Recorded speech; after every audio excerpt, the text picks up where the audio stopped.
géologue, hydrologue, bien sûr, pour parler de l'eau. Votre domaine d'expertise sont les eaux souterraines contenues dans les roches, mais ça mène à des domaines extrêmement importants. Ça vous amène surtout à enseigner à l'école des mines, puis à être professeur émérite à Sorbonne Université Pierre et Marie Curie. Vous êtes membre de l'Académie des sciences et vous avez traité de toute une série de sujets. J'aimerais bien vous entendre dire quels sont ces sujets-là et en même temps nous indiquer la façon dont les thèmes ont pu évoluer au fil de votre carrière. Pour commencer. Merci. Pour commencer, effectivement, ma spécialité initiale, c'est les eaux souterraines. Mais dans le cycle de l'eau que nous allons voir dans un instant, on s'aperçoit tout de suite que les eaux souterraines et les eaux de surface sont liées. L'une va vers l'autre, l'autre revient vers l'une. Donc on a besoin de comprendre la totalité du cycle de l'eau si on veut s'intéresser aux problèmes, disons, de l'eau sur la planète. Je pense maintenant qu'on peut rentrer effectivement, pour bien comprendre cette thématique-là, sur ce qu'est la ressource en eau et ce que sont ses utilisations. Je vous propose qu'on voit ces deux aspects dans le détail, puisqu'on a la chance de pouvoir effectivement vraiment prendre notre temps ce matin. Et cet après-midi, on optera pour une approche plus prospective, les pressions autour de l'eau, pression démographique, etc., ou écologique, pour développer ce deuxième point. On va commencer par voir l'eau de toutes les couleurs avec la ressource en eau. Merci. Oui, vous avez devant vous une image que je trouve assez belle qui a été fabriquée par le Service géologique américain, qui a, de façon tout à fait fictive, rassemblé toute l'eau que nous avons sur Terre sous forme de quelques sphères que vous voyez. Vous voyez la plus grande. La plus grande, c'est toutes les eaux salées, c'est-à-dire l'eau et l'océan. Là, on aurait pris et asséché tous les océans, c'est ce qu'on voit sur le reste de l'image, et on aurait, disons, rassemblé cette eau sous forme de sphère. Vous voyez qu'il y en a vraiment très peu. Oui, c'est étonnant, c'est vraiment... c'est à l'échelle, quoi. C'est totalement. Hein, le volume d'eau des océans se trouve rassemblé dans cette sphère de diamètre qui doit faire à peu près, je dirais à peu près 1000 km. Hein, c'est quand même pas rien. Mais par rapport au volume de la Terre, c'est rien du tout. Hein. Or, nous avons de la chance parce que de toutes les planètes telluriques, c'est-à-dire les planètes rocheuses, qui sont Mercure, Vénus, la Terre et Mars, c'est nous qui avons proportionnellement le plus d'eau. Alors cette eau-là, si je remets des océans sur la planète et que je la disperse, mais je vais le faire sur une terre absolument sphérique, c'est-à-dire qu'il n'y ait aucune montagne, aucune fosse, eh bien j'aurai une épaisseur d'eau de à peu près 3 km, 2800 mètres. Donc on a un océan unique, si on avait érasé toutes les montagnes, qui ferait 2800 mètres. Et voilà donc l'eau qui est là. Vous avez à droite de cette sphère une petite sphère que j'espère que vous arrivez à voir, qui représente le volume total d'eau douce. Donc évidemment, l'essentiel de l'eau que nous avons sur Terre, c'est dans les océans, elle est salée, et voilà. C'est pas qu'elle est inutile, si on n'avait pas l'eau salée des océans, on n'aurait pas d'eau du tout. Hein. Donc c'est très bien, je vais vous montrer à quoi elle sert. Mais l'eau douce disponible aujourd'hui en termes de stock, ça c'est un stock, ben, c'est pas grand-chose. Hein. C'est à peu près 2% du volume de la grosse sphère. Et alors si vous avez vraiment des yeux de couturière et vous voyez le détail, eh bien, sous la sphère eau douce, vous en avez une toute petite que moi je n'arrive pas à voir d'ici, mais je sais qu'elle est là. C'est l'eau douce. Vous avouez, moi non plus, je ne la vois pas. Ben, elle est tellement petite qu'on a à peine, à en parler. C'est l'eau douce non gelée. Parce que l'essentiel. Celle qui nous sert. Hein, celle qui nous est utile.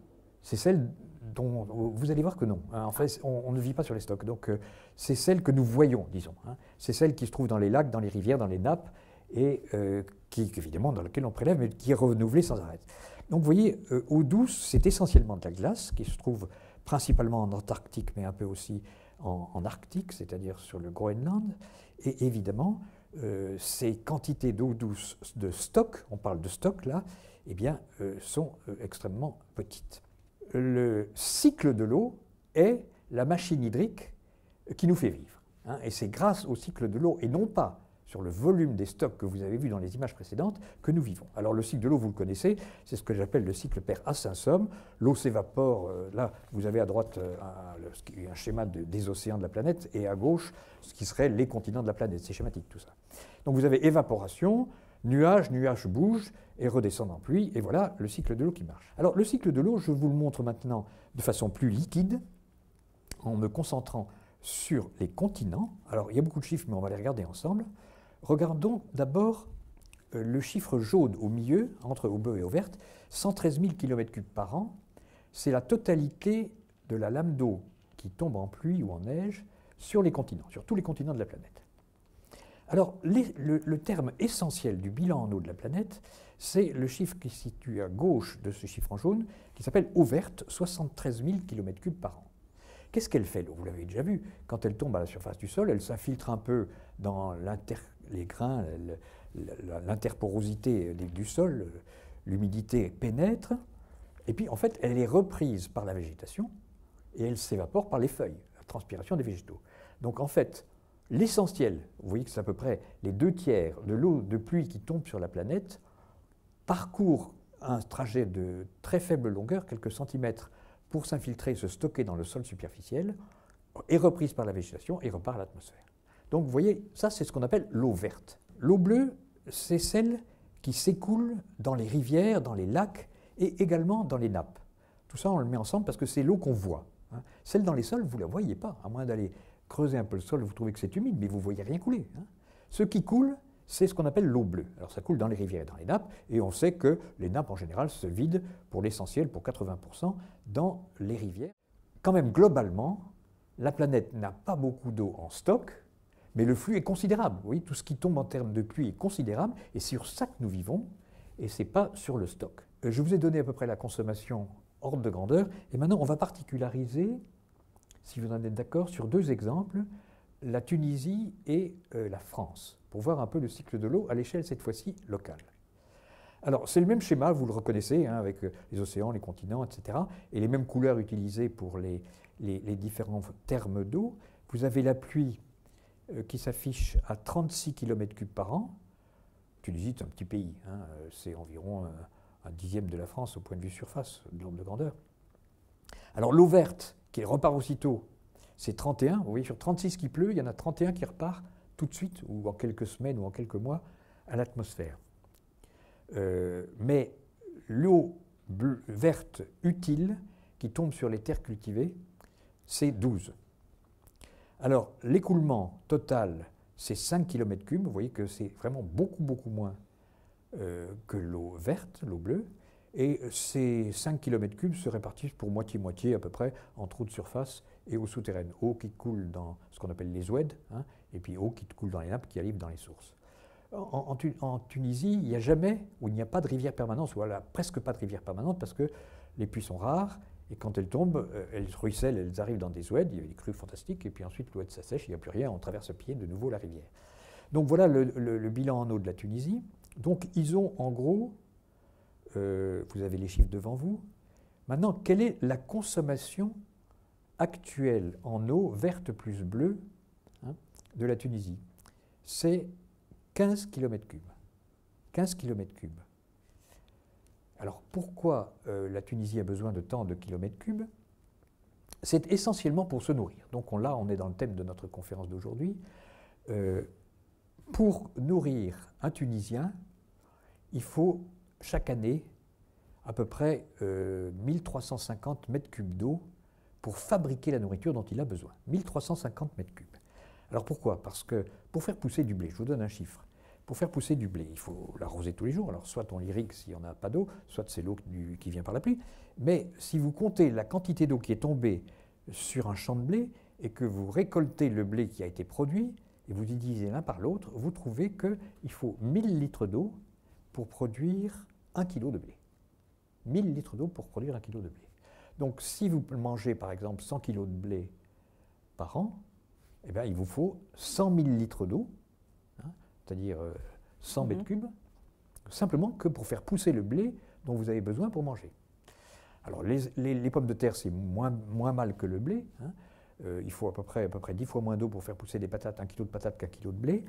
Et le riz, c'est pire. Le riz, parce que ça évapore beaucoup, c'est des rizières qui évaporent, il faut à peu près 2 fois plus d'eau pour faire du riz que pour faire du blé, toujours par kilo. Ça me fait en gros 15 km3 d'eau par an qui est nécessaire pour que la Tunisie vive. Or, vous avez les chiffres devant vous, ils ont à peu près, disons, de l'ordre d'une dizaine, ils exploitent dans leurs ressources en eau, bleues et vertes, à peu près une dizaine de kilomètres cubes par an. Donc là, et là je vais répondre à une question que vous alliez me poser, je le sens. On va faire intervenir l'eau virtuelle. Hein. Vous voyez, la Tunisie, a besoin de plus d'eau pour vivre que les ressources en eau qu'ils ont disponibles. Ils sont aujourd'hui, très précisément, à 30% de déficit en eau chaque année. Chaque année, ils ont besoin, pour se nourrir et pour l'eau domestique, de 30% de plus d'eau que ceux qui sont capables d'exploiter et d'utiliser chez eux. Ah, donc ils crèvent de soif, donc ils crèvent de faim. Pas du tout. Ils vont très bien, tu dis. Ils mangent à leur faim tous les jours, ils sont passés de 600 mètres cubes à 1350. Ils utilisent ce qu'on appelle de l'eau virtuelle. Donc j'ai déjà défini 3 eaux, hein, l'eau verte, l'eau bleue, ça vous avez connu. Je ferai un examen écrit à la fin, hein, n'oubliez pas. Hein. L'eau grise, on n'en a pas parlé. L'eau grise. Oui, mais ça, alors, ça viendra avec la France. D'accord. Hein. Tu dis, il n'y en a pas d'eau grise. Donc j'ai l'eau verte, l'eau bleue, l'eau virtuelle. Et l'eau virtuelle, c'est quoi? C'est l'eau qui est contenue dans la nourriture que les Tunisiens sont obligés d'importer pour boucler leurs besoins en eau. Hein. Alors, sur la France, vous reconnaissez le même petit schéma. La pluie, c'est à peu près 480 km3. L'eau verte, c'est à peu près 300. Hein, donc vous voyez qu'il y a énormément d'eau verte en France. Hein, et l'eau qui s'écoule, c'est à peu près 175. Bon, voilà les chiffres. On a 1000 fois trop d'eau. Enfin, on est un pays riche, on est un pays humide, on n'a aucun problème d'eau, globalement comme ça. Il y a beaucoup plus d'eau qui arrive, on n'est pas du tout dans la situation de la Tunisie. C'est pour ça que je vous ai présenté la Tunisie d'abord, parce que la Tunisie est vraiment un problème critique. Hein. Il manque d'eau. En France, non, on en a beaucoup. Mais alors, qu'est-ce que nous utilisons comme eau pour produire ce que nous faisons avec l'eau, hein? Produire, ça peut être de la nourriture, ça peut être des voitures, ça peut être des fusées Ariane, ça peut être tout ça. Hein? Toute l'activité industrielle, quoi que vous fassiez, il y a toujours besoin d'eau. Hein?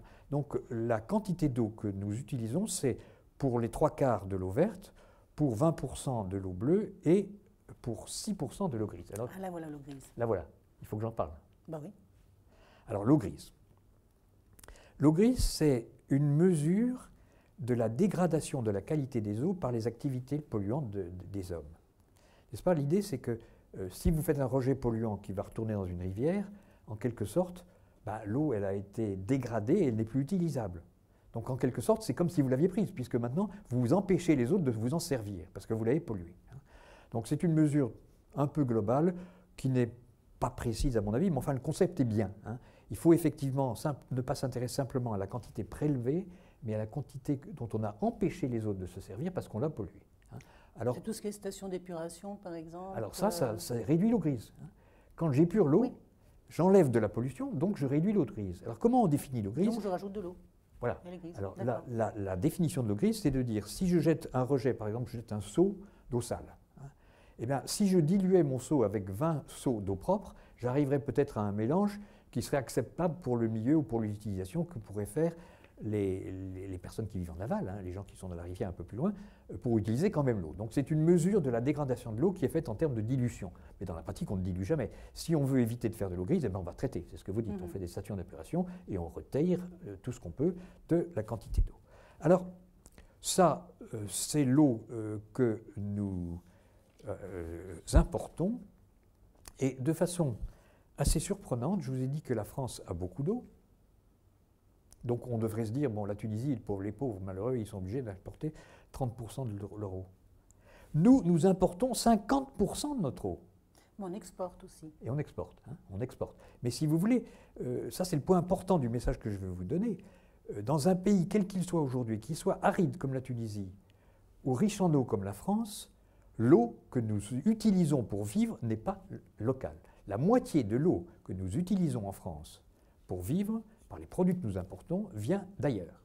Alors, c'est des voitures importées du Japon, de n'importe où, c'est des produits textiles, c'est de la nourriture, on importe beaucoup d'oranges, d'agrumes, etc. Donc il y a énormément de produits qui sont importés et qui viennent de l'extérieur, et quand on fait le bilan global de l'eau que nous consommons en eau domestique plus eau importée, eh bien nous arrivons à ces chiffres intéressants. La moitié de l'eau en France est virtuelle. Vous avez ici le terme majeur de l'importation d'eau en France. Et vous voyez que c'est le coton. Bon, on ne produit pas de coton en France. Hein, il ne fait pas assez chaud, le coton ne pousse pas chez nous, il faut donc bien qu'on l'importe. Le coton consomme énormément d'eau. Pour faire 1 kilo de coton, ce n'est pas 1000 litres d'eau, c'est 10 000 d'eau. C'est énorme, hein, énorme, 10 000 litres d'eau. Donc, nous importons du coton, et ça, on ne peut pas faire autrement que, puisqu'on n'en produit pas. Alors on pourrait peut-être s'habiller avec du lin, mais bon. 56% de l'eau française importée est du coton. D'où vient notre coton? D'Ouzbékistan. J'ai rien contre les Ouzbeks. Hein. C'est très bien. Pourquoi on ne fait pas travailler les Ouzbeks? On n'importe pas ni du Mali ni de l'Égypte, mais essentiellement d'Ouzbékistan. Comment les Ouzbeks font-ils pousser du coton? Vous avez dû en entendre parler. Il y a de l'Himalaya 2 grandes rivières qui se dirigent vers l'Ouzbékistan, vers le nord, qui sont le Sir Daria et l'Amou Daria. Et ces grandes rivières ont été utilisées depuis environ 30 ans par les Ouzbeks pour irriguer les champs de coton, Alors, vous en savez les conséquences, c'est l'assèchement de la mer d'Aral. La mer d'Aral était alimentée en eau par ces 2 fleuves. Comme on a détourné les fleuves pour faire du coton, il n'y a plus d'eau dans la mer d'Aral qui s'est asséchée. D'abord, il faut bien que je vous définisse qu'est-ce que j'appelle l'eau consommée. En fait, en hydrologie, on définit 2 types de besoins en eau, les prélèvements et la consommation. Ce sont 2 choses différentes. Le prélèvement, c'est quand vous pompez de l'eau dans une nappe ou dans une rivière, vous avez un certain volume qui est importé, qui est pris, avec lequel vous faites ce que vous voulez. La consommation, c'est l'eau qui disparaît du cycle continental de l'eau à cause de son utilisation. Alors, en fait, l'eau qui disparaît du cycle continental par son utilisation, c'est celle qui s'évapore. Donc, quand vous arrosez un champ de blé, par exemple, en irrigation, l'eau utilisée par la plante repart à l'atmosphère. Donc, elle a disparu du cycle de l'eau continental.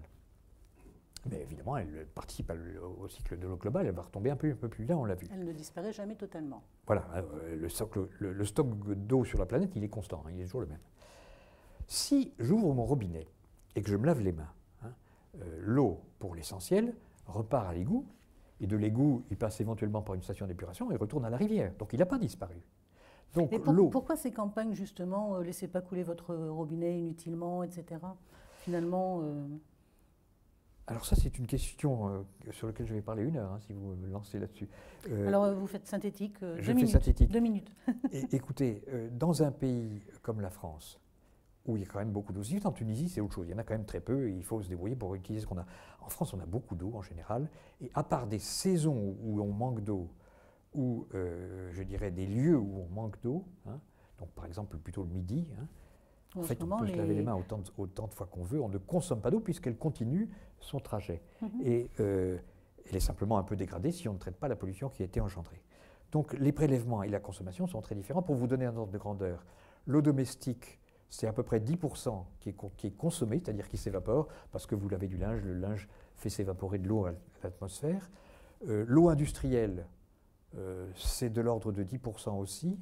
L'eau énergétique, c'est-à-dire l'eau qui sert à refroidir les centrales thermiques ou à fabriquer du courant avec des turbines par l'hydroélectricité, c'est 2%, c'est rien. L'eau qui passe par rapport à une turbine, elle est prélevée, mais elle n'est pas consommée, elle sort au bout de la turbine. L'eau qui rentre dans un échangeur d'une centrale thermique, elle ne disparaît pas. Elle traverse et elle se retrouve un petit peu réchauffée, c'est-à-dire polluée, à l'aval. Donc la différence entre consommation et prélèvement, c'est ça. Et il faut bien voir que quand nous rejetons de l'eau dans une rivière ou même dans un aquifère, elle est réutilisable derrière. Par exemple, à Paris, l'eau provient pour l'essentiel des rivières en amont, c'est-à-dire la Marne, l'Yonne et la Seine. La ville, par exemple, d'Auxerre, la ville de Troyes, se servent de l'eau des mêmes rivières, la prélèvent, la font passer par la station d'épuration et retournent dans la rivière. Et donc, nous, à Paris, on la réutilise. Donc, à Paris, elle a peut-être déjà été utilisée plusieurs fois. Il y a Troyes, il y a Saint-Fontainebleau, il y a Melun, etc. Et c'est un cycle qui tourne. Donc, vous voyez, il ne faut pas confondre prélèvement, qui est la somme de tout ce qu'on a tiré, et consommation, qui est ce qu'on a retiré du cycle continental de l'eau bleue. Vous comprenez bien la nuance. Alors, l'agriculture, c'est l'essentiel de la consommation, parce qu'effectivement, elle évapore l'eau et elle la fait retourner dans le cycle. Alors, je vous ai donné les chiffres, à peu près. En moyenne, à l'échelle de la planète, on consomme, on est bien d'accord, 1150 mètres cubes d'eau par an et par habitant. Donc la Tunisie était à 1300, nous en Europe on est à 1700, les Américains sont à 2005. S'il y a un excès quelque part, c'est en Amérique, c'est pas la peine de chercher. On a toujours ces proportions-là, oui. Quels que soient les chiffres observés. À peu près le double de tout le monde. En eau, en nourriture, en pétrole, en ce que vous voulez. C'est toujours la surconsommation, enfin dans nos mesures à nous. Selon nos critères. Donc 1150 mètres cubes d'eau par an pour l'alimentation, la nourriture, 150 pour se nourrir, pour boire, et à peu près 1300 mètres cubes en prélèvement cette fois-ci, pour l'eau industrielle, mais à peu près 130 pour la consommation en eau industrielle. Donc, à l'échelle des bilans globaux annuels, à l'échelle de la planète ou même à l'échelle des pays, effectivement, il y a toute l'eau qu'on veut. Enfin, quand même, ça nous montre qu'on est dans une planète... Enfin, c'est rassurant, quelque part. Mais la difficulté, c'est ce que vous venez justement de dire, c'est qu'on a besoin de transférer cette eau. C'est-à-dire qu'on a de l'eau à des endroits où il pleut beaucoup, il faudrait qu'on la transfère à des endroits où il pleut peu ou pas assez. Et puis, il faudrait aussi la transférer dans le temps, c'est-à-dire qu'il y a beaucoup plus d'eau, de ressources en eau en hiver, et beaucoup moins, on manque d'eau en été. Donc effectivement, le problème de l'eau peut se poser suivant les lieux et suivant les climats de façon différente. Comment est-ce qu'on va réaliser ces transferts? Comment est-ce qu'on va effectivement pouvoir avoir, pour arroser le maïs dont vous parlez, de l'eau, bien qu'on sait qu'on en avait beaucoup en hiver, mais on n'en a plus maintenant. Donc comment on fait? On peut transférer dans l'espace, c'est-à-dire des tuyaux, des canaux, des choses comme ça. On peut se transférer dans le temps, c'est-à-dire de l'hiver où il pleut à l'été où il ne pleut pas. C'est les barrages, les stockages. Et puis, il y a un transfert que vous connaissez maintenant, qui est le transfert d'eau virtuelle. Donc, on peut transférer de l'eau, sans être obligé de construire un canal ou un bateau pour transporter de l'eau, mais en produisant là où il pleut, là où il y a de l'eau, des produits alimentaires que l'on va ensuite amener à ceux qui en ont besoin. Alors, pour les agriculteurs qui font du maïs, je pourrais vous dire ça, ils ne vont pas aimer, mais je pourrais vous dire, je crois qu'ils ne vont pas aimer. Si vous voulez du maïs, nous on va en importer de là où il y en a, et votre maïs qui crève au soleil, tant pis. On est capable de résoudre le problème du besoin de maïs en France en faisant un transfert d'eau virtuelle depuis les grands pays producteurs de maïs. Donc le transfert de l'eau, sous ces trois formes, liquide quand on les transfère en canal, on stocke dans des barrages ou sous forme d'eau virtuelle, permet de faire que la planète équilibre son bilan en eau. Alors je vais vous expliquer cet animal fort sympathique qui se situe dans le delta de l'Okavango. L'Okavango, c'est un fleuve qui coule du nord vers le sud. Il prend sa source dans la zone de l'Afrique australe, en Namibie, et il va de la zone tropicale très, très arrosée, où il pleut beaucoup, et il se dirige vers la zone aride, qui est le Botswana, et là il y a un énorme delta dans lequel l'eau s'évapore, et finalement ce fleuve ne se jette que des années exceptionnellement pluvieuses à la mer, sinon tout s'évapore dans le delta, un peu comme le delta du Niger que vous connaissez probablement. Alors ce jeune ami là, il est très heureux, il a toute l'eau qu'il veut, grâce à cette eau il y a des herbes et des ajoncs qui poussent et il peut se nourrir, et là il a absolument tout ce qu'il veut, donc il est content. Il devrait se faire des soucis. Il devrait se faire des soucis pour trois raisons. La première, la Namibie a une population, on le verra cet après-midi, qui augmente de façon extrêmement rapide. Et donc il faut bien qu'ils nourrissent leur population, les Namibiens. Donc qu'est-ce qu'ils vont faire? Ils vont faire de l'agriculture irriguée. Donc ils vont construire des barrages sur l'Okavango, stocker l'eau, c'est ce dont on parlait tout à l'heure, pour irriguer des champs de maïs, ou des champs de blé, ou des champs de riz, et produire la nourriture dont ils ont besoin. Personne ne peut le leur reprocher. Ils ont une population qui augmente de façon très importante, et il faut bien que ces gens-là mangent. Deuxième cause d'inquiétude si j'étais mon ami l'éléphant. La Namibie a besoin de devises. Elle s'est dit, oh, les Européens, ils aiment jouer au golf. Donc on va construire d'énormes terrains de golf, et on va faire venir des Américains, des Français, vous-même peut-être, Madame de Gers, jouer au golf, et comme ça, contribuer à l'économie du pays en amenant des devises, etc. Donc tourisme sportif, golf, etc. Pour faire un golf, il faut beaucoup d'eau. C'est comme le coton, c'est presque pire que le coton. Il faut énormément d'eau pour bien avoir un gazon anglais sous un soleil des tropiques dans ces coins-là. Donc, où on va prendre l'eau? Dans l'Okavango. Et de mon ami là, il y aura moins d'eau. Bon, on l'aura en statue à l'entrée du golfe alors. Et la troisième raison, c'est un peu pareil, la Namibie est extrêmement riche en ressources minérales, en ressources minières, il y a des mines de métaux. Pour faire fonctionner une mine et fabriquer le métal, de traiter le minerai, il faut énormément d'eau. Donc, de nouveau, on va avoir besoin d'eau. Donc, notre ami là, il a 3 raisons de se faire tout souci, et si mes prévisions, mes prédictions, mes projections sont à peu près réalistes, dans 10, 20, 30 ans, il n'y aura plus d'eau. Donc on est en train, avec nos prélèvements, disons, de supprimer de l'eau qui était jusqu'ici disponible pour... Ce n'est pas un éléphant qui nous intéresse, c'est l'écosystème correspondant. Hein. Et il faut bien voir à l'esprit que nous ne sommes pas seuls sur la planète et que nous avons tous ces écosystèmes, ça c'est un symbole, hein. Tous les écosystèmes qui nous entourent, les zones humides, les poissons dans l'eau, les forêts, tout ça, c'est des écosystèmes qui marchent avec l'eau.